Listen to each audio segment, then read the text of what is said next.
What's up, everybody? I'm Stan, and welcome to Detail Comics, where we go over comics in detail. This is iRate Reviews, the show where I go over a comic book, its story, its art, give you my impressions, break it down a little bit, and let you know whether it's something you should check out or not. So make sure you subscribe if you want to get more of these every week. To start off with, we're going to be talking about Marvel Legacy number 1. So Marvel Legacy number 1, I realize it's a little bit late for this kind of review. However, it's definitely something that I want to talk about in a lot of detail. It really sets up the next year or two of Marvel storytelling. And what it really does is it breaks down into 3 individual parts. One is Avengers BC, which is really dealing with the Avengers characters and the founding kind of icons of this Marvel history. Then we also deal with Loki and the Frost Giants, which deals with particular, gem or stone. And then we have all these other individual things that set up individual pieces of the actual stories. So we're going to break these down into individual parts, 1 part, 2 parts, 3 parts, and then probably do a big review video that's going to go over the 10 key points of Marvel Legacy number 1. So let's just dive right into the story for this. To begin with, we start off with Avengers 1 million BC, where we actually see Mjolnir lying in the dust and kind of being surrounded by these Cro-Magnon men. There's a narration that's going over the top of it that's talking about legacy, what things leave behind, and what defines us as characters. And then we see the Odin, not necessarily the Odin son, not Thor coming to grab Mjolnir, but the father himself, Odin, is coming to claim his property, where he's actually kind of, I wouldn't say like confronted, but kind of chided a little bit by the Phoenix Force, who seems to think that Mjolnir is not necessarily trying to, come back to Odin, but more like escape him. And then as we kind of progress through this Avengers 1 million BC storyline, we see more of what you would consider the Avengers 1 million BC. Not only do you have Odin, the original Asgardian, you have the origin of the Phoenix in the first body iteration of the Phoenix, you also have Agamato, the first Sorcerer Supreme, the first Iron Fist, you have Ghost Rider, and the Starbrand, who is the defender of the Earth, because the Earth is the center of, the multiverse when it comes to Marvel. And what are they doing? They are in conflict with a giant, what appears to be corrupted Celestial. So, banding together and assembled, they go off to kill and possibly nail a Celestial to the moon.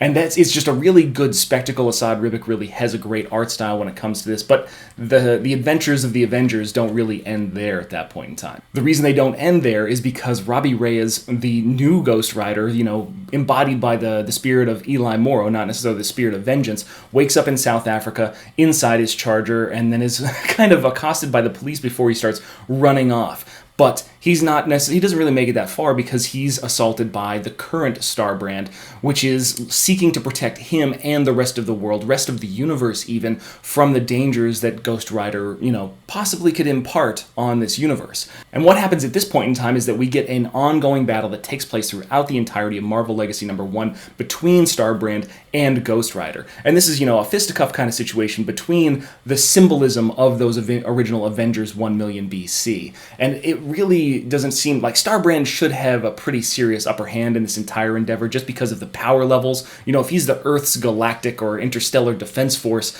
that's called upon by the Earth itself to defend it in times of great need, he should be putting a pretty serious wallop on, Eli Morrow's spirit compared to, say, like the spirit of vengeance itself. However, we get the impression as kind of things move forward that might not necessarily be the case. It might not just be Eli Morrow at this point in time. As they kind of take their battle across the landscape of South Africa, we actually see them come across this excavation this excavation that's taking place. The archaeologists are doing a deep dive into the ground, and then as they kind of cascade and explode all over this place, they continue to keep digging, and that's when we start to see what their real goal is. Because when the Avengers 1 million BC took on this great giant corrupted Celestial, they didn't nail it to the moon. They left it in place and then buried it deep beneath the Earth. And that's what these archaeologists are looking to find. And what happens when they arrive? They awaken this particular character. So that means that he's going to be calling for the host, because Celestials operate in host, but that's a different story altogether.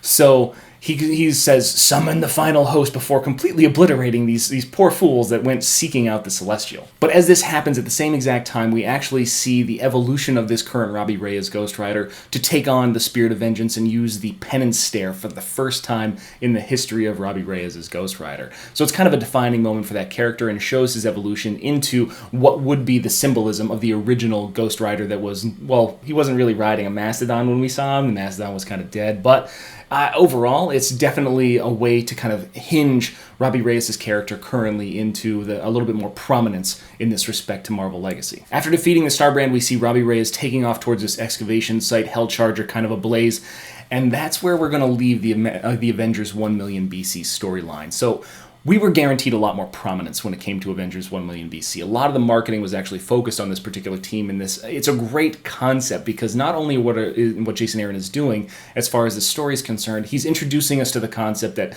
the oldest figureheads in time, well, at least in the Marvel universe, we're talking about Odin, the first Asgardian, he says he's the creator of Midgard and all the realms and stuff like that, but sure, whatever. We've got the giant cosmic storm that's entrapped in Mjolnir that we learned of in Mighty Thor number 11 that Jason Aaron wrote about in that origin story. And we have the Starbrand, which is a creation of Jonathan Hickman for Secret Wars. We also have, the original Iron Fist, which basically creates a situation where Iron Fist their legacy goes back a million years into the Marvel Universe. The same thing with Agamato, the first Sorcerer Supreme. It creates these parallels with current modern individuals, and with the Starbrand disabled, even though he's kind of like a Cro-Magnon man at this point in time, when you're talking about Avengers 1 million BC, it gives a link to when, in times of great need, it adds the history to these characters. I can't fault the art style because the art for the entire storyline by Asad Ribic is great. I do feel that the stay for Avengers 1 million BC was a little bit short. I felt like there could be a little bit more prominence for these characters. And then because everything's scattered around the book, it could have probably been a little bit more concise. It didn't read like DC Rebirth where you've got a continuous story, continuous story, continuous story. These individual pieces are kind of like separate on their own. This is more like this is flowing through time. So overall, I'm a little disappointed that there wasn't really enough Avengers 1 million BC in there. However, I have heard repeatedly that the Avengers 1 million BC and the concept of those characters is going to play pretty heavily into a storyline going forward, so I can't wait to see where those guys come about. Is it, the end-all be-all of storylines? Not really, but overall I found that it's very enjoyable, and the setup for what is going to be the final host and possibly a cleansing of the Marvel Universe, or at least, the big apocalyptic event that's going to take everything out, is always welcome. I like to see a direction that's going to carry Marvel forward for at least the next few years so that way everybody can be working towards a common goal or a common end. And that's what I think that this story really sets up. But those are my thoughts on the Avengers 1 million BC storyline out of Marvel Legacy number 1, and I want to know what you guys think about this too, so hit me up in the comments down below and we can start that conversation. As always, if you like what you see, hit the like button. Don't forget to subscribe to get more news, reviews, and commentary on comic books, comic book movies, comic book TV shows and games, and anything and everything having to do with the world of comics.